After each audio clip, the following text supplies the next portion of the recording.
Hello there, lovely people, it's Alex from Nintendo Life here, and today it's time for us to review Burnout Paradise Remastered on the Nintendo Switch. This review was originally written by the excellent Chris Scullion, and has been adapted for video by me. But anyway, that's more than enough waffling, let's dive right into things.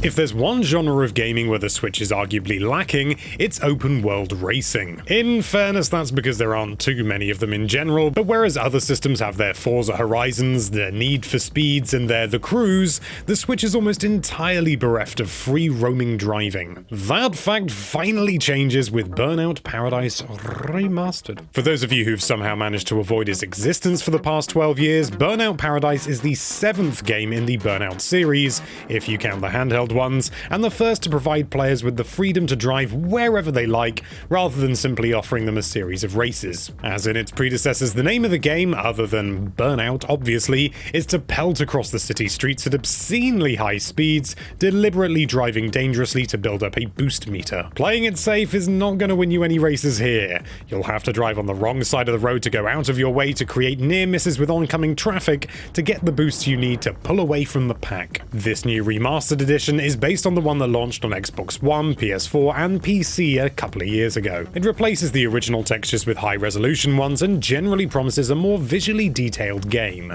Naturally, these improvements are less blatant on the Switch given that it has less power than other systems, but it's still an impressive game nonetheless.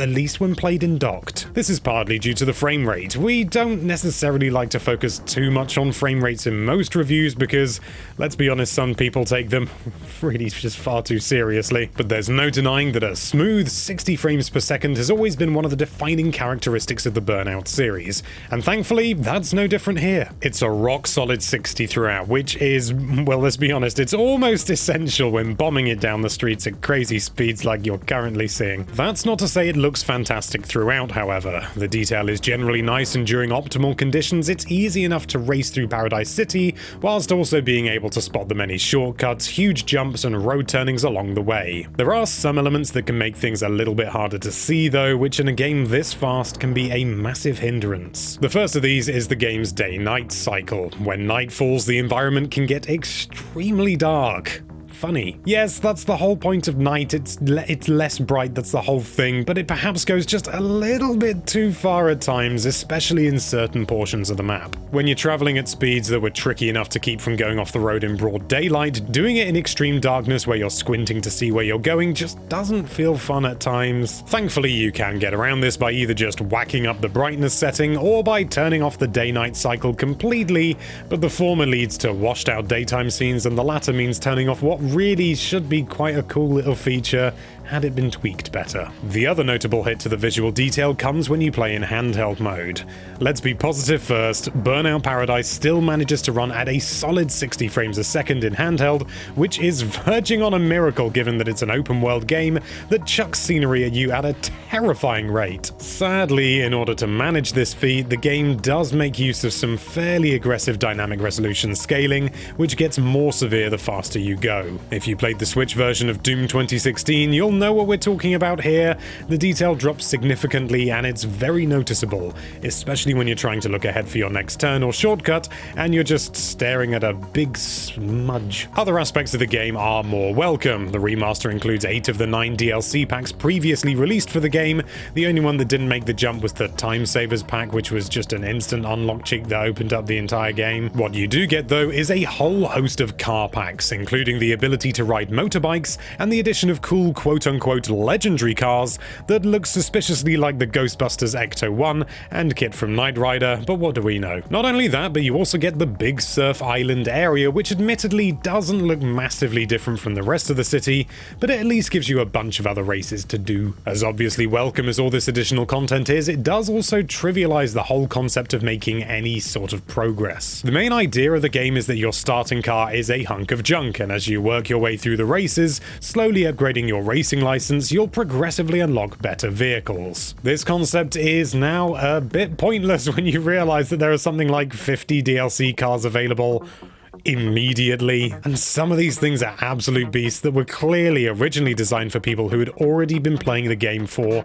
really a very long time. It's not necessarily a problem, but it is something to bear in mind. If you want to progress through the game in a more traditional fashion, you're gonna need some good old-fashioned willpower and ignore the fancier cars that are sitting in your garage that just appeared there. There are plenty of other little niggles that were perfectly fine 12 years ago, but now feel a little bit out of date and could have been updated. You can view a map of the game area to see where races and other points of interest are, but you can't set a waypoint to one or choose a fast travel option at all. Meanwhile, if you want to swap your current car, you'll have to find and drive to one of the 5 junkyards dotted around the city. The game map isn't massive, to be fair, but it's still needlessly time-consuming when you just want to change car. There's also no real overall goal other than just taking on numerous events and slowly improving your license. Modern equivalents would at least chuck in some sort of story to give you some reason to keep going. We know what some of you are thinking. We are really dunking on what, for many people, is one of the best open world races ever, and it's true that pretty much all of the above issues are instantly forgotten once you're in amongst the action. For all its faults, Burnout Paradise Remastered is still one of the most thoroughly entertaining racing games on Switch when it comes to the actual racing itself. The high speeds are exhilarating, it's deeply satisfying to execute a huge speed boost whilst continuing to top up your meter by near missing other cars, and driving in the wrong lane and watching a rival car fall to pieces after you've nudged it into oncoming traffic, it just never gets old. The only really serious grievance to bear in mind is that at $49.99, the price is somewhat of an insult. This game currently costs $20 on other systems and is heavily discounted on PC and PS4 at the time of recording, so paying more than double the price for the privilege of a blurry handheld mode feels just a bit frustrating. We appreciate that the Xbox One and PS4 versions have been out for 2 years now, but they originally launched at only $39.99, meaning even by launch price standards, Switch owners are getting a bum deal. Elements of Burnout Paradise are starting to show their age, but nobody can argue with the quality of its actual racing action. If you can put up with its various niggles and quirks and don't mind the astronomical price relative to other systems at least, it's easily one of the most entertaining and certainly one of the fastest racing games available right now on Switch.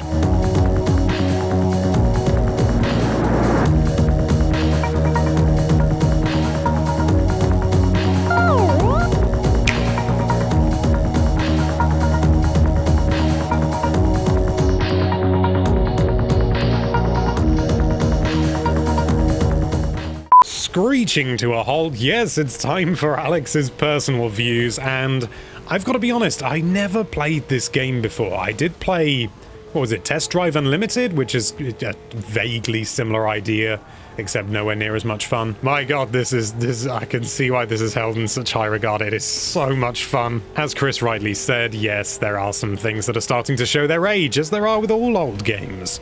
And it would have been nice to get some more quality of life features thrown in rather than just what is really just kind of an HD upgrade. But even so, it is still a ludicrous amount of fun, and yeah, I don't like the fact that there isn't any main objective or anything like that, and it's just driving around the city and having fun.